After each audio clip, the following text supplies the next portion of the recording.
آیت اللہ دستگیر اپنی کتاب میں بیان کرتے ہیں ایک اور عالم دین کا واقعہ. کہتے ہیں ان کے والد خود عالم دین تھے، ان کا انتقال ہو گیا.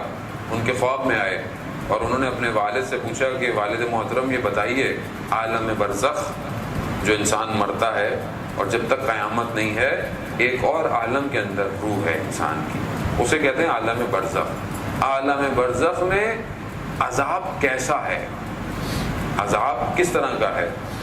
تو انہوں نے کہا کہ میں بیان نہیں کر سکتا یہاں کی، کیونکہ وہاں کا ٹائم الگ ہے، وہاں ٹائم نہیں ہے، وہاں ماس باڈی اسٹرکچر نہیں ہے، وہاں کچھ اور ہے.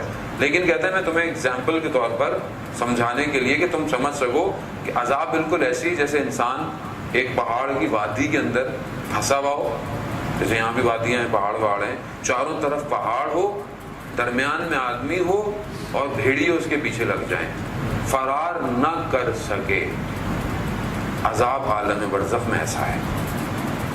اور ذہن و ہم کیا سمجھتے ہیں کہ یہ جو ہم چھوٹی چھوٹی سی دنیا میں سمجھتے ہیں تو چھوٹی سی بات ہے، کوئی مسئلہ نہیں، اس کا حق کھا لیا، اس کے پیسے کھا لیے، اس کو دے دی. اس عالم میں بہت سختی ہے.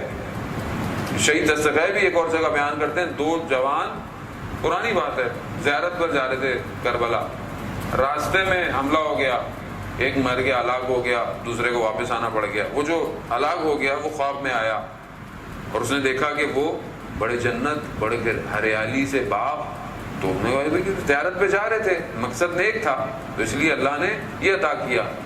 لیکن دیکھا کہ وہ تھوڑی تھوڑی دیر میں اس کو تکلیف کا اظہار ہے، تکلیف کا اظہار ہے. کہتا کیا ہے؟ کہتا روز ایک بچھو آتا ہے جو میرے پاؤں کے انگوٹھے کو کاٹتا ہے. کہا یہ کیوں ہے؟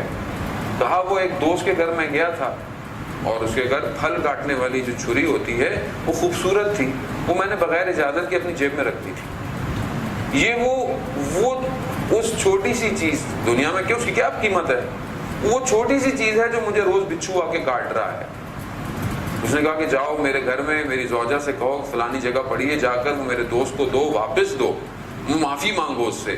جب تک وہ معاف نہیں کرے گا جب تک یہ بچھو روز آتا رہے گا.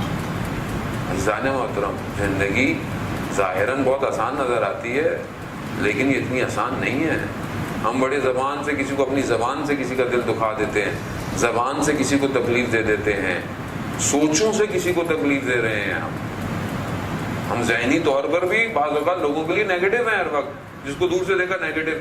وہ یہ اثرات مرتب ہوتے ہیں. ایسی بات نہیں ہے جو آپ سوچ رہے ہیں وہ آپ بیان نہیں کر رہے، مگر آپ کا وجود اس چیزوں کو، وائبس کو کریٹ کر رہا ہے جس کی طرف کشیدگی پیدا ہو جاتی ہے، نفرتیں پیدا ہو جاتی ہیں، حسد پیدا ہو جاتا ہے. خود اپنی صحت کا، روح کے اوپر بہت بڑا نقصان ہے نیگیٹو تھاٹس کا.